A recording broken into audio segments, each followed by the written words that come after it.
Yang junub, bolehkah dia kerja seperti memasak nasi untuk suaminya? Sebaiknya dia berwudhu dulu, sebagus-bagusnya dia segera mandi. Tapi kalau kedinginan atau mati lampu atau kerannya tidak jalan atau sumurnya tiba-tiba kering, setidak-tidaknya dia berwudhu. Kalau dia tak bisa berwudhu, kata dokter jangan berwudhu ya bu, nanti kalau ibu berwudhu mati. Maka dia bertayamum. Tapi sebagus-bagusnya dia mandi, barulah dia melakukan aktivitas. Yang tidak boleh sama sekali 7, tak boleh megang Quran, tak boleh baca Quran, tak boleh bawa Quran, tak boleh masuk masjid, tak boleh iktikaf, tak boleh tawaf, tak boleh sholat, tak boleh puasa. Nah, itu tak boleh sama sekali, haram hukumnya. Tak boleh pegang Quran, tak boleh bawa Quran, tak boleh baca Quran, tak boleh masuk masjid, tak boleh iktikaf, tak boleh sholat, tak boleh puasa, tak boleh tawaf. Mazhab Syafi'i. Sumber referensinya mana? Al-Fiqhul Islami wa Adillatuh. Siapa penulis kitabnya? Syekh Wahbah Az-Zuhaili. Adapun tentang memasak, buat kopi suami, sebaiknya dia mandi bersih suci. Bagi tarekat Naqsyabandiyah yang memasakkan gulai goreng ikan, memasakkan nasi orang yang sedang bersuluk, orang suluk nasinya putih, tidak boleh dalam keadaan berhadas. Jangankan hadas besar, sedang uzur, sedang berhadas kecil pun tak boleh. Kami kalau sedang bersuluk tarekat Naqsyabandiyah, maka yang memasakkan nasi yang disukat setumpuk makan siang makan malam itu hanya orang yang dalam keadaan berwudhu suci saja. Karena ini terkait tentang kesucian diri, dikhawatirkan dia menjadi hijab yang menghalangi kita dengan Allah Subhanahu wa ta'ala. Mudah-mudahan kita suci zahir, suci batin, bersih dari hadas besar, hadas kecil, senantiasa istiqomah menjaga wudhu supaya dibukakan Allah pintu-pintu keberkahan insyaallah. Amin ya rabbal. Assalamualaikum warahmatullahi wabarakatuh. Waalaikumsalam. Apa hukum poligami?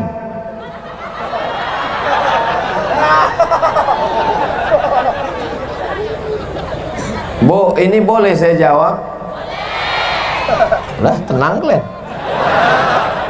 Fankihu ma qabalakum, nikahilah perempuan yang baik-baik, minan nisa, perempuan masna 2 orang, wa thulatha 3 orang, wa ruba 4 orang.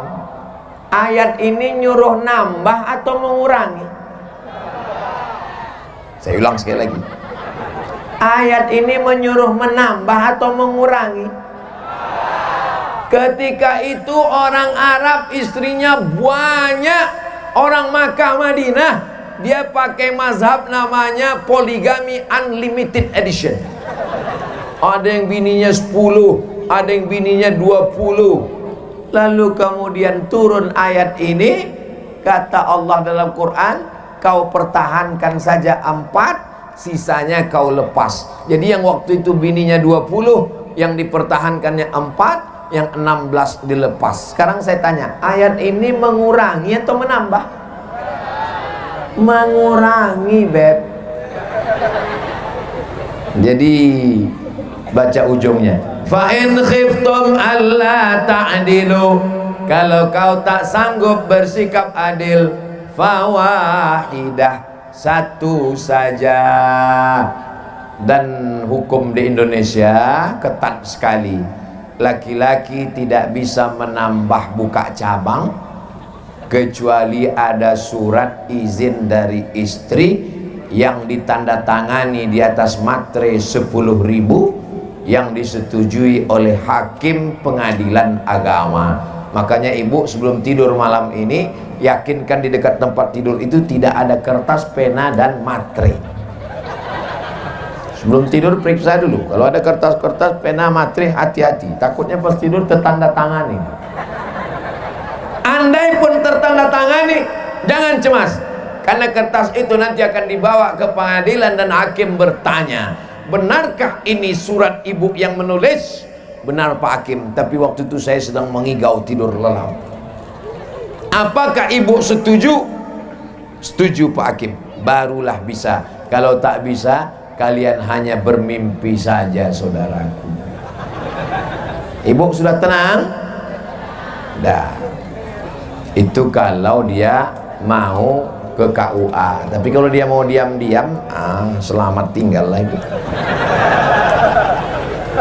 Bolehkah Pak Ustadz? Ini ajaran Islam. Kalau tidak setuju jangan mengejek. Karena mengejek berarti mengejek ajaran Islam, mengejek Nabi Muhammad, mengejek Allah. Kalau setuju laksanakan. Bapak rayulah ibu, mama mau masuk surga jalan tol yang tanpa banyak-banyak puasa sunat Senin Kamis, tanpa banyak sholat duha, langsung masuk surga. Setuju ini. Banyak cara lain masuk surga. Nah, tidak semua perempuan siap untuk menerima itu. Betul ibu? Dari bunyinya udah jelas itu, dah pahamlah kalian. Tapi ada perempuan yang ikhlas, suaminya menikah lagi, dicarikan oleh istri yang pertama. Kawan saya, tak boleh sebut nama, menjaga kode etik jurnalistik. Nanti ibu yang mau tanya, nomor handphonenya nanti saya kasih untuk konsultasi bagaimana cara melembutkan hati, bisa menerima itu, insyaallah. Ada laki-laki yang kekuatannya 300 tenaga kuda, tak sanggup istrinya. Kalau ini tidak dibuka pintu emergency door, maka akan terjadi ledakan pesawat yang luar biasa. Dia akan berzina, dia akan buat maksiat. Sekarang saya tanya, ibu lebih mau yang halal atau dibiarkan dia buat haram?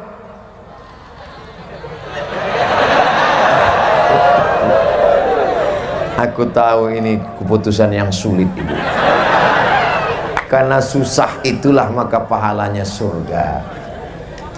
Ini video ini nanti tolong jangan dipotong-potong. Jawaban lengkap Ustadz Abdul Somad tentang poligami, dia adalah emergency door. Ketika kita masuk pesawat, apa kata pramugari? Ladies and gentlemen, kepala bekudi stempel semen.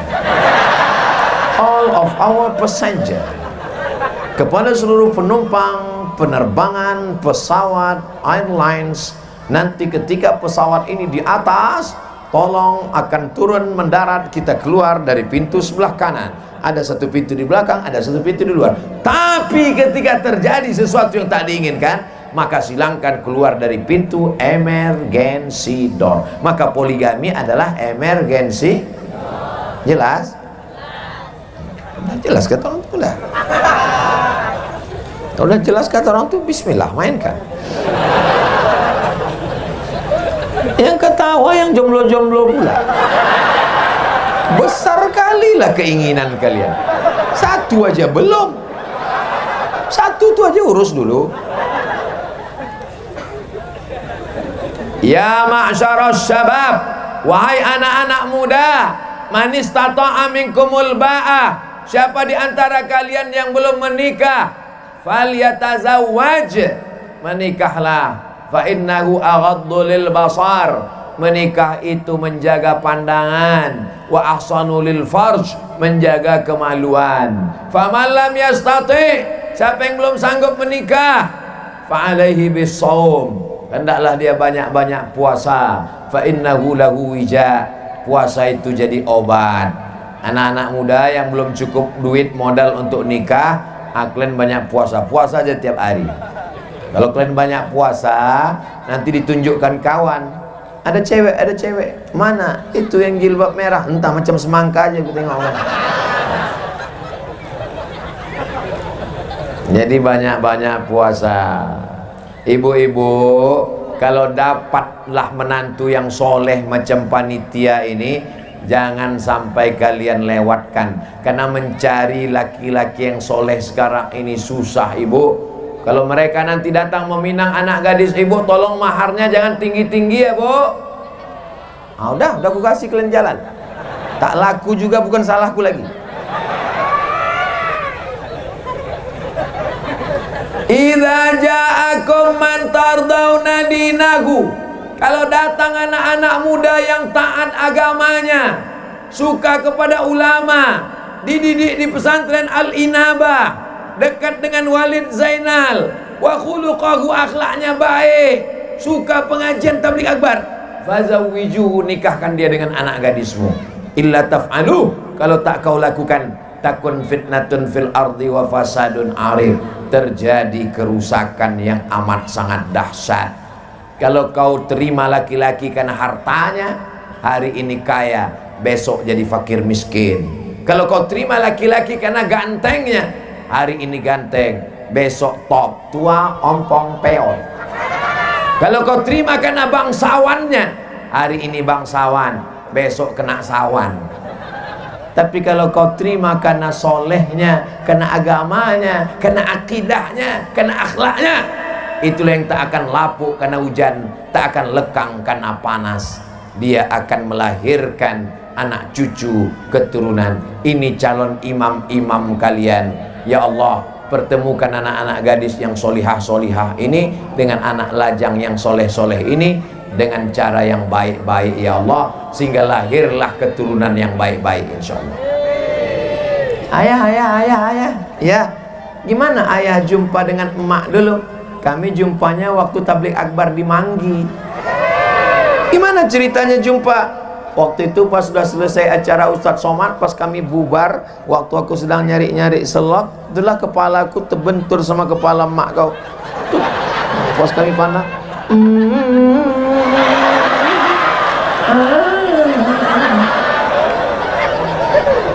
indah untuk diceritakan ke anak cucu. Pertemuannya di mana? Pengajian. Acaranya apa? Mendengar ayat Allah. Ada pacaran-pacaran. Kami tak pernah pacaran. Setelah tatapan itu, aku pun datang ke rumah kakekmu, datukmu, aku pun diterima, kami pun menikah. Setelah itu kau pun lahir setelah 9 bulan 10 hari. Di Manggi mengandung masih 9 bulan 10 hari. Serius saya bertanya ini. Di Manggi orang mengandung masih 9 bulan 10 hari. Alhamdulillah. Di tempat lain tinggal 4 bulan aja lagi, Bu. Nikah Januari, Mei lahir. Ini yang saya katakan ini true story, kisah nyata atau hoax? Nyata. Apa namanya? MBA, Married by Accident. Karena kecelakaan, dibonceng anak lajang membonceng anak gadis. Kamera sudah menyala. Naikkan ke atas, letakkan posisinya di tengah, hidupkan handphone dengan senter. Yang tak punya baterai nanti disiapkan baterai TV, baterai semua. Sallallahu ala Muhammad, sallallahu alaihi wasallam, sallallahu ala Muhammad, sallallahu alaihi wasallam.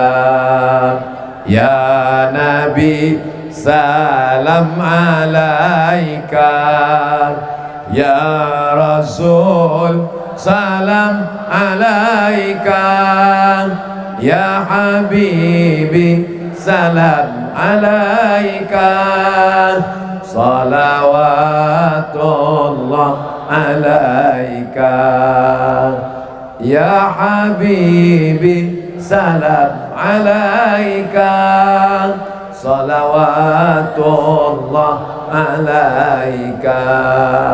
Udah, dia nggak boleh lama-lama, nanti ketiak basah. Kita memang nggak apa-apa, kawan pingsan sebelah.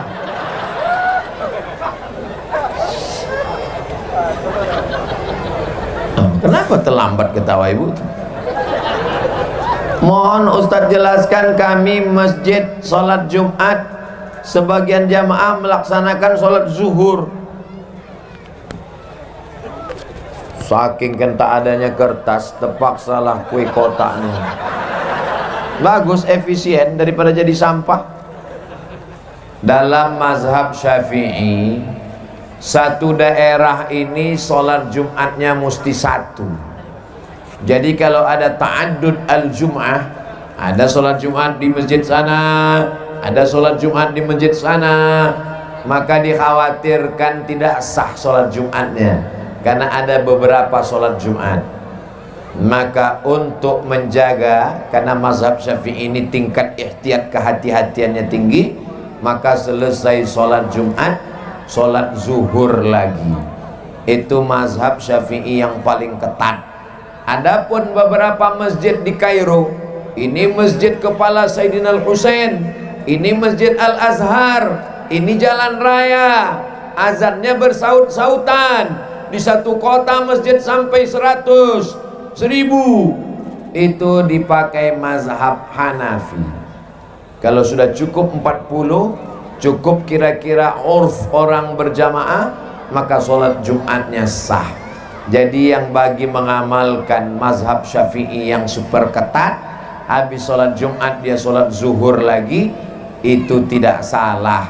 Itu adalah amalan mazhab Syafi'i.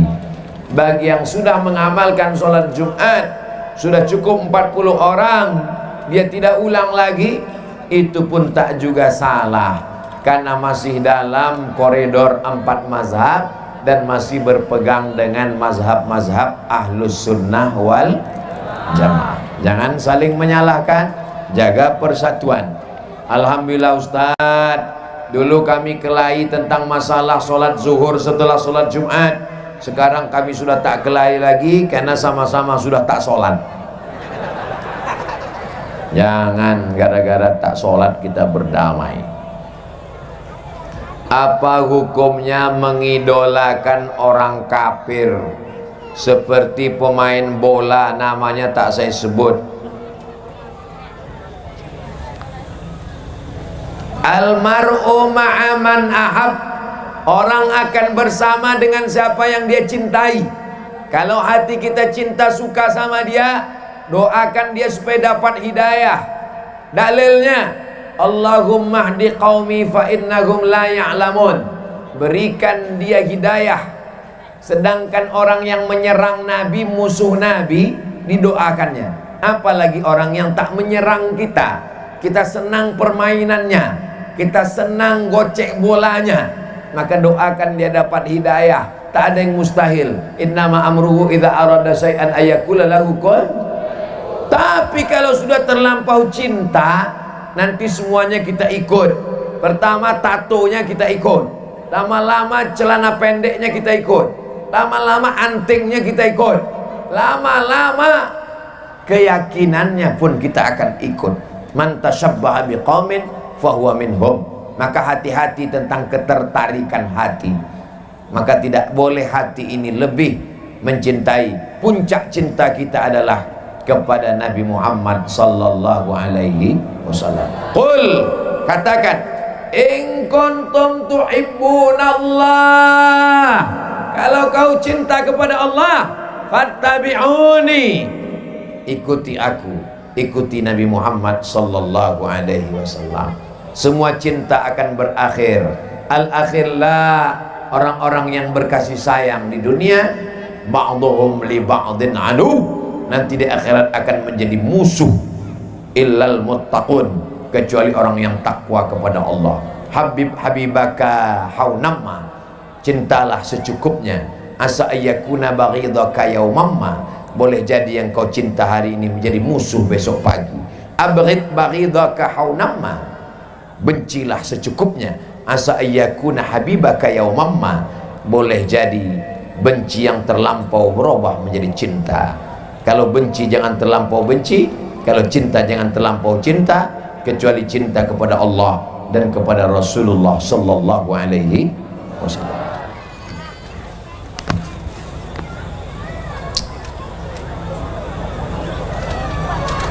Bagaimana cara kita pindah-pindah mazhab?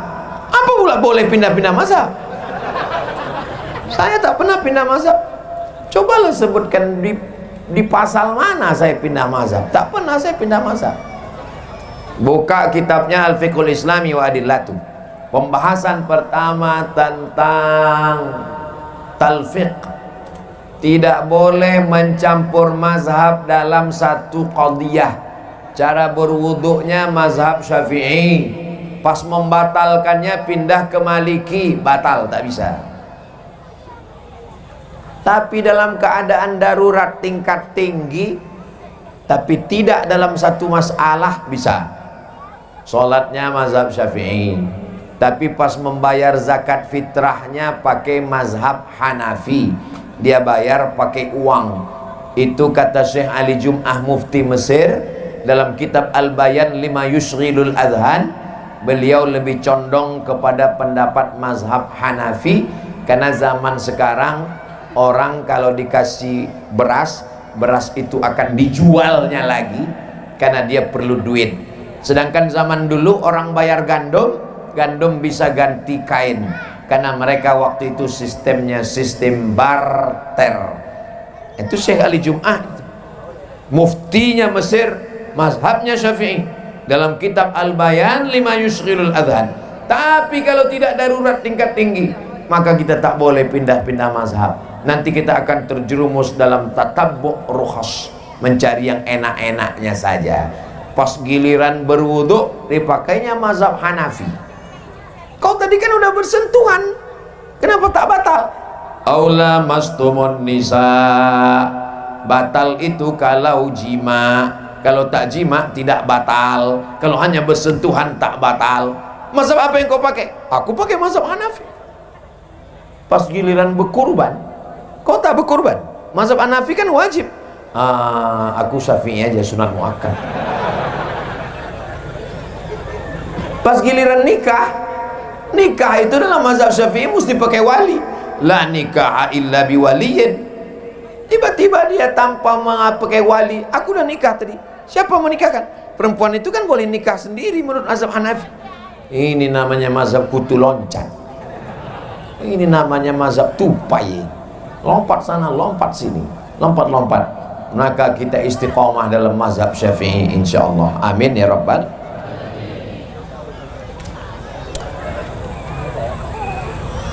Contoh Pak Ustadz, kita wudhu pakai mazhab Syafi'i, sholat kita pakai cara mazhab Hambali. Bisa sholat pakai mazhab Hambali. Kapan? Waktu di Masjidil Haram, imam masjidnya Syekh Abdurrahman Sudes, pemerintah Saudi Arabia, mazhab resminya Hambali. Itu darurat, karena kebetulan tinggal di Saudi. Kalau tinggal di Manggi, maka mazhab kita pakai mazhab Syafi'i. Bismillahnya jahar, Bismillahirrahmanirrahim. Subuhnya pakai kunut, Allahumma hdina fi man hadait. Jadi kalau ada imam subuh bismillahnya jahar tapi dia tidak pakai kunut, itu namanya imam lupa. Karena kalau dia sepaket mazhab Syafi'i, bismillahnya jahar dan pakai kunut. Kalau dia pakai mazhab Hambali, bismillahnya sir, tidak pakai kunut. Kalau dia pakai mazhab Maliki, bismillahnya tak ada, langsung alhamdulillah, dan kunutnya sebelum rukuk. Mulai pusing kan? Bagus, tak usah campur mazhab.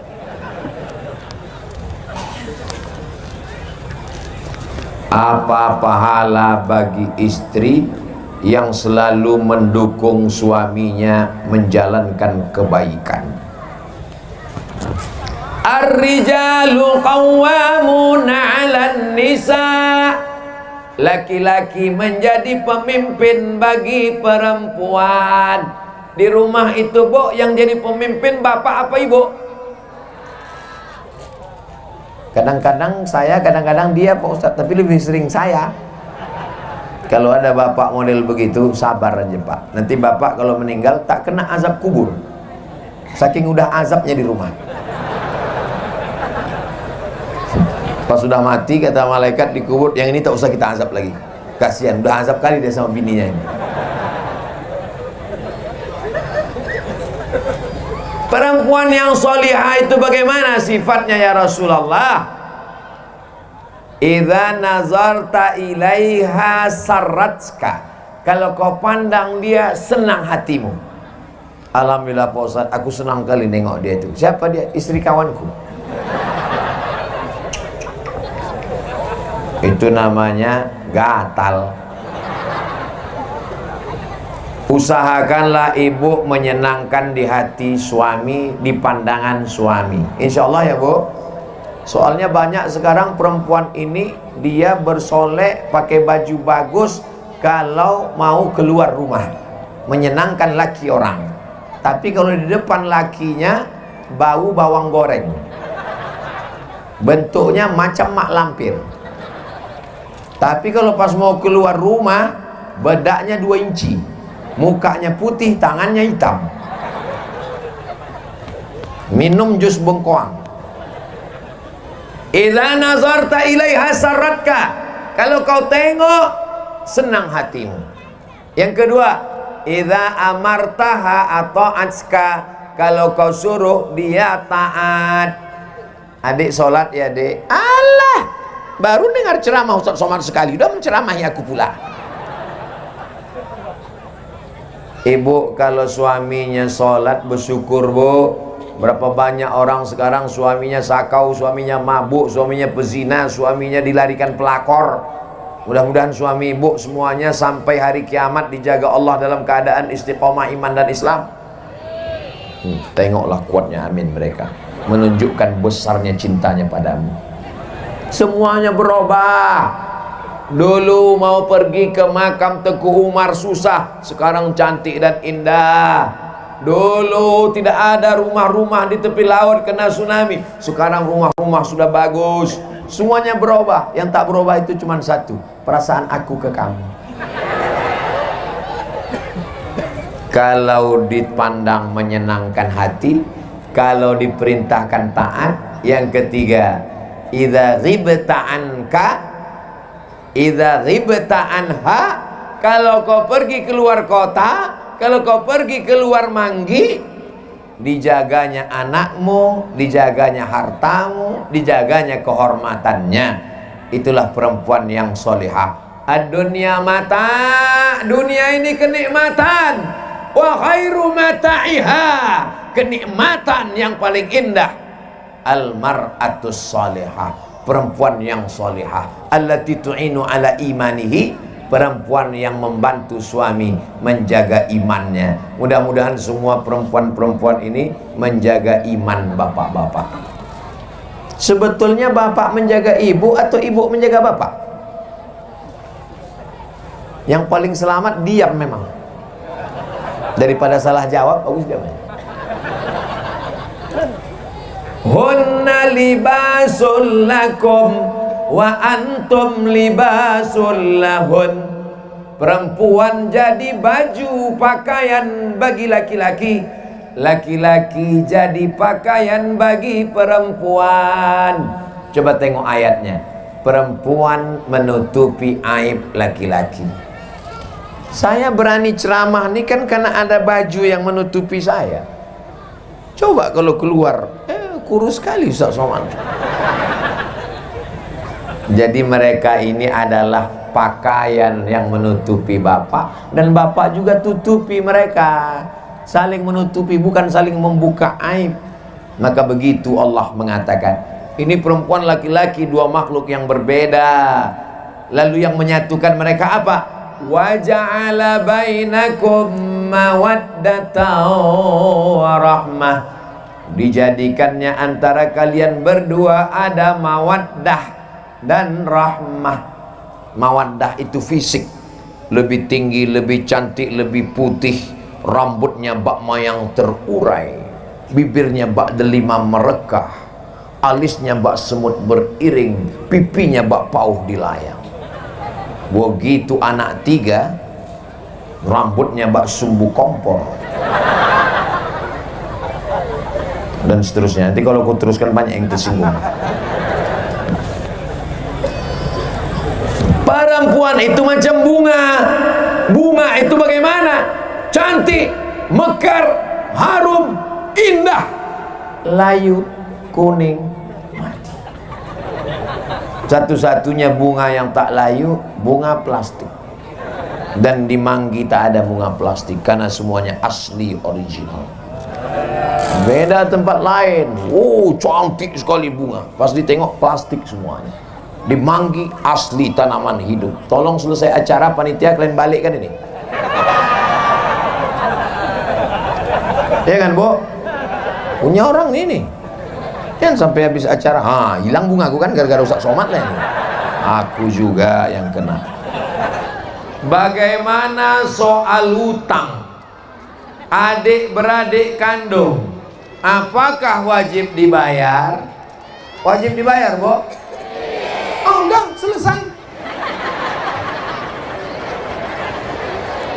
Dalilnya surat Al-Baqarah. Surat apa? Ayatnya 282. Berapa? Ya ayyuhalladzina amanu, hai orang-orang yang beriman, idza tadayantum, kalau kau menjalin hutang piutang, ila ajalin musamma, sampai batas waktu tertentu, faktubu, tulislah. Walaupun saudara kandung tetap ditulis. Minjam aku duit kau berapa? 1 juta. Tulislah. Tak percaya sama aku? Bukan masalah tak percaya, Bang. Ini Allah yang menyuruh. Surat Al-Baqarah 282. Allah suruh sholat, sholat. Allah suruh puasa, puasa. Allah suruh nikah, nikah. Allah suruh menulis hutang piutang. Tulis apa tidak? Tulis. Walaupun saudara kandung. Sampai waktunya. Kapan kau bayar? Bulan Mei. Tahunnya maybe yes, maybe no. 1 Mei 2023 sampai 1 Mei tagih. Nih surat yang kau tanda tangani dulu. Kapan kau bayar? Aku belum bisa membayar. Kasih tambahan 2 bulan. Karena kau belum bisa Mei, maka nanti 17 Agustus sebelum tiang pinang berdiri panjat pinang, tolong kau bayar. Tanggal 17 Agustus tagih lagi. Nih perpanjangan. Kapan kau bayar? Aku tak bisa bayar. Masuk level yang ketiga. Wa anta saddaqu khairul lakum. Kau sedekahkan lebih baik daripada naik darah tinggi. Ambil, ambil. Lebih banyak pula ongkosku minyakku datang menagih ini daripada putus silaturahim kita. Ambil aja, ambil, ambil. Wa anta saddaqu khairul lakum. Kau sedekahkan lebih baik. Ayat ini dihafal oleh yang memberi pinjaman. Yang menghafal ayat ini yang mengasih pinjaman, bukan yang meminjam. Sekarang banyak salah hafal. Yang menghafal, yang meminjam. Waktu kita minta, kapan kau bayar? Wa anta saddaqu khairul lakum.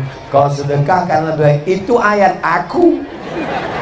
Ayat kau adalah orang yang tak membayar hutang, maka rohnya tak diterima Allah Subhanahu wa ta'ala, walaupun matinya mati syahid.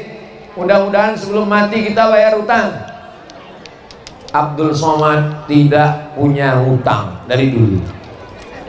Lebih baik saya hidup susah, lebih baik saya hidup melarat daripada mengutang. Dulu di Mesir kuliah di Kairo, datang kawan-kawan, Mat, kau mau pergi haji ke Makkah? Ya, nih ku kasih kau pinjaman $400. Enggak, aku takut daripada nanti dituntut di hadapan Allah. Kalau mati roh itu tak diterima. Yang sudah sempat berhutang, mudah-mudahan dilapangkan Allah rezekinya bisa bayar hutang. Jangan hanya ingin hidup mewah, disangka kaya lalu hutang. Ada orang sekarang biar hutang asal gaya. Na'udzubillah. Kalau pergi kita ke rumahnya, yang lunas cuma satu, bini. Karena Pak Kua mengatakan tak boleh hutang. Aku nikahkan engkau dengan anakku dengan mahar seperangkat alat sholat, kitab suci Al-Quran, tunai. Yang lain hutang. Ya Allah, kalau ada jamaah yang berhutang, lapangkan rezekinya. Kalau ada yang belum berhutang, tutup hatinya, jangan sampai berhutang. Karena kalau dia mati dililit hutang, maka ruhnya tak diterima Allah. Mudah-mudahan ditolong Allah kita semua, insya Allah. Amin. Banyak juga yang berhutang.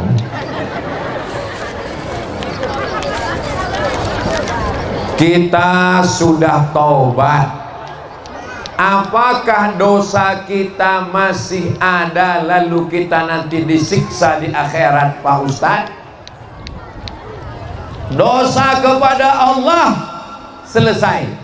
Innallaha la yaghfiru an yushraka bihi wa yaghfiru ma duna dzalika liman yasha. Dosa diampunkan Allah. At-taibu minadz dzambi kama la dzambalah. Orang yang bertobat macam tak ada dosa. Dosa kepada Allah, tapi dosa kepada tetangga tak bisa.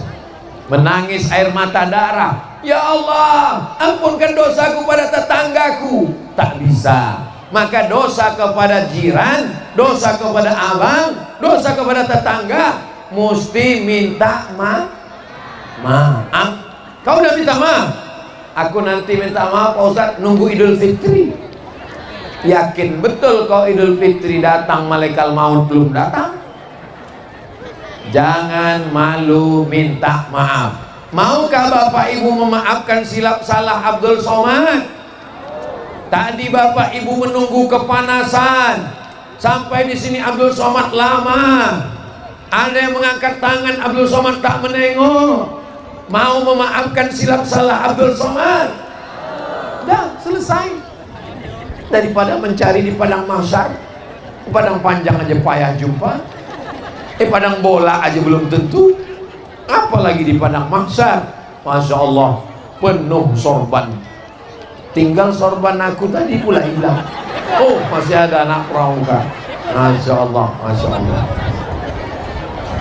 Ustaz Somad ini suuzon, berdosa. Maukah adik-adik pramuka memaafkan suuzon Abdul Somad? Udah selesai. Jangan malu minta maaf. Saya lebih tua, saya lebih senior, saya lebih tinggi. Tidak ada lebih tinggi, lebih senior, lebih hebat.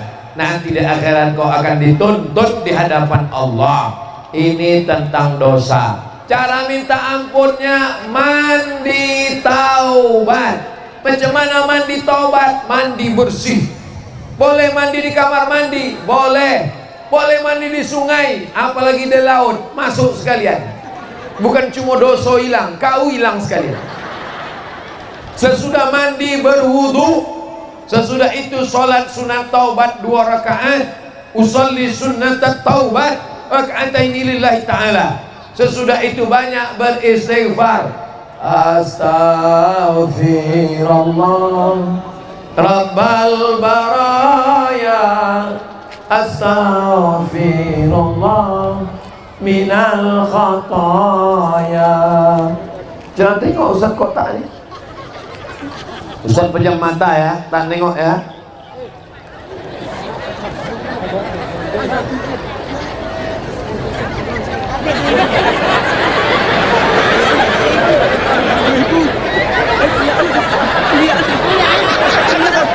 Lomau. Tahu lomau. Wajah mata ya.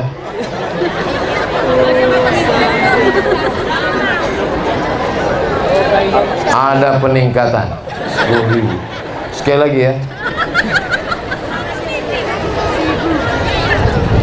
Wah, ini agak besar nih. Allahu Akbar. Pelipur lara. Semua ini nanti akan bersaksi di hadapan Allah. Ini akan menjadi amal jariah. Subuh, zuhur, asar, maghrib, isya. Ya Allah, saksikanlah amal orang Panipahan umat Nabi Muhammad sallallahu alaihi wasallam. Abdul Somad mati menghadap Allah, Masjid An-Nur siap. Apa kata orang? Ustadz Somad pernah khutbah di sini. Ustadz Somad penggalangan dana untuk masjid ini. Mungkin amal Abdul Somad sudah habis karena ria, tapi karena doa orang-orang soleh yang baik ini, Abdul Somad mendapat amal jariah yang mengalir ke kuburnya sampai hari kiamat. Bapak Ibu setuju? Macam bunyi tak setuju. Mengapa Ustadz saat tahayat dalam sholat hanya disebut Nabi Muhammad dan Nabi Ibrahim saja? Kenapa waktu tahiyat itu cuma Nabi Muhammad? Allahumma salli ala Sayyidina Muhammad wa ala ali Sayyidina Muhammad kama sallaita ala Ibrahim. Kenapa tak Nabi yang lain? Kalau sebutkan Nabi lain kepanjangan. Kama sallaita ala Adam, ala Idris, ala Nuh, ala Yusuf, ala Sulaiman, ala Daud, ala Ilyas, ala Ilyasa, ala Zulkifli, ala Ayyub. Ustaz jawabannya yang serius lah Pak Ustaz. Nabi Ibrahim punya anak namanya Ishak. Ishak punya anak namanya Yakub. Yakub punya anak namanya Yusuf. Yusuf punya saudara namanya Imran. Imran punya anak namanya Musa. Musa punya saudara namanya Harun. Ibrahim punya anak namanya Ishak. Ishak punya anak namanya Yakub. Yakub punya anak namanya Yusuf. Yusuf punya saudara Bunyamin, 11 saudara. Salah satu saudara ini punya keturunan, itulah sampai ke bawah namanya Imran. Imran punya istri namanya Hannah, lahir perempuan namanya Maryam. Maryam punya anak namanya Isa. Ibrahim punya anak dari istrinya Hajar namanya Ismail. Ismail turun ke bawah, nama cucu cicitnya Muhammad, anak Abdullah, anak Abdul Muttalib, anak Hashim, anak Abi Manaf, anak Qusay. Maka 3 nabi, Nabi Musa, Nabi Isa, Nabi Muhammad bertemu pada titik terdekat, nama titiknya Ibrahim. Jelas?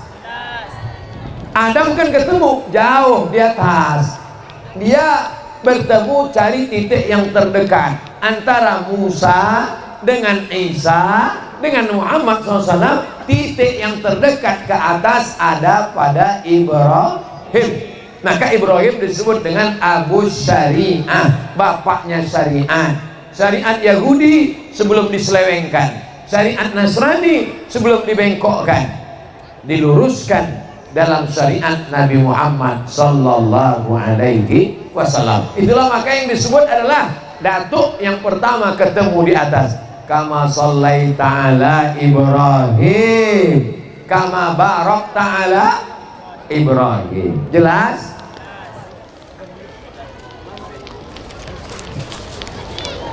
Saya hamba Allah. Alhamdulillah. Banyak sekarang hamba jabatan, banyak sekarang hamba seragam, banyak sekarang hamba atasan, banyak sekarang hamba dunia. Untung tak datang surat, mohon maaf Ustaz, saya hamba setan, menyembah jin, menyembah setan. Kita sedang sholat berjamaah di masjid, waktu bersamaan di musola sebelah juga sholat berjamaah, tapi suara mikrofon toanya besar sekali hingga bacaan kita jadi terganggu. Bukankah makai toa tersebut untuk azan iqamat terakhir saja? Bagaimana sebaiknya Pak Ustaz? Sedangkan dibuat kuat pun masih belum datang juga jamaah, apalagi lah tak dibuat sama sekali. Jadi tentang masalah suara itu zaman sekarang gunanya untuk syiar bahwa masih ada orang Islam, bahwa masih ada umat Nabi Muhammad sallallahu alaihi. Assalatu wassalamu alaik. Saya tengok tadi jam setengah 12, zuhur jam 12.30, Sejam sebelum azan Jumat di Panipahan sudah terdengar suara tarhib, suara azan, suara khutbah, suara imam. Ini gunanya untuk syiar. Adapun orang yang terganggu, tidak ada yang terganggu dengan bacaan Quran. Tak ada orang terganggu dengan bacaan zikir. Yang terganggu dengan bacaan Quran itu berarti aku tak ada nyebut. Yang terganggu dengan bacaan zikir berarti aku tak ada nyebut. Saya sampai sekarang, sampai malam tadi, tidak boleh berhenti suara mengaji di kamar. Beli speaker, masukkan flash disk, ngaji tiap hari. Tak boleh berhenti, tak boleh stop. Untuk menjaga anak kecil di rumah, ngaji terus. Jangan sampai siap bapak ibu di rumahnya suara ngaji terus. Oh, tak siap nih. Siap di rumahnya suara ngaji terus. Jangan lagi nanti saya pulang, saya lewat. Jangan. CD lagu campakkan ke laut biar dimakan ikan paus. Jangan dicampakkan jadi sampah, dibakar. Islam ini agama yang bersih. Plastik-plastik itu kalau kita campakkan ke laut, itu 100 tahun tak akan hancur. Ambil plastik-plastik itu semua, kumpulkan, bawa ke darat, bakar. Itu kura-kura yang ada di laut, penyu, dia kalau menengok plastik, menetes air liur dia, disangkanya itu ubur-ubur. Begitu ditelannya, rupanya plastik. Itu juga makhluk Allah. Jangan buang plastik ke laut. Plastik mesti kita bakar di darat. Ada sekarang yang bisa merubah plastik jadi batu bata, bagus. Tapi kalau belum bisa, jangan buang sampah ke laut. Walaupun laut luas, tapi ada makhluk Allah yang teraniaya, terzolimi. Ajaran agama Islam, at-tahuru syatrul iman, suci, kebersihan itu sebagian dari iman.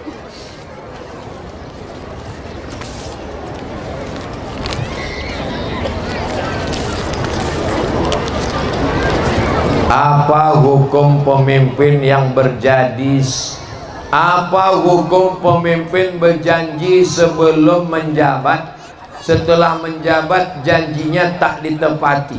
Itu biasa.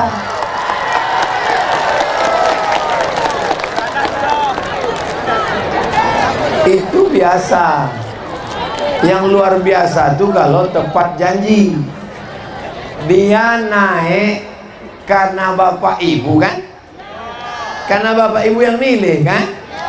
Nanti kan ada pemilihan lagi. Mau milih lagi? Mau milih lagi? Udah selesai, clear nasibmu. DPRD kota, DPRD kabupaten, DPRD provinsi, DPR RI, DPD yang diangkat melalui pemilihan bupati, gubernur, wali kota, presiden, kepala desa. Bapak ibu mau memilih orang pembohong? Udah selesai. Tak perlu saya larang ceramah. Cuman yang jadi masalah masyarakat ini tidak. Begitu datang serangan fajar, amplop 200.000 pagi, ambil uangnya, jangan coblos orangnya. Setuju? Nah, jangan takut. Nanti kalau disuruhnya bersumpah, ini kau mesti milih, sumpah aja, demi Allah saya akan milih kamu. Tak usah pilih dia. Terus sumpahnya puasa 3 hari, selesai. Udah jelas? Udah kuajarkan Ben. Kalau ada orang Panipahan disuruh memilih pembohong, pengkhianat, dikasih 100.000, mau?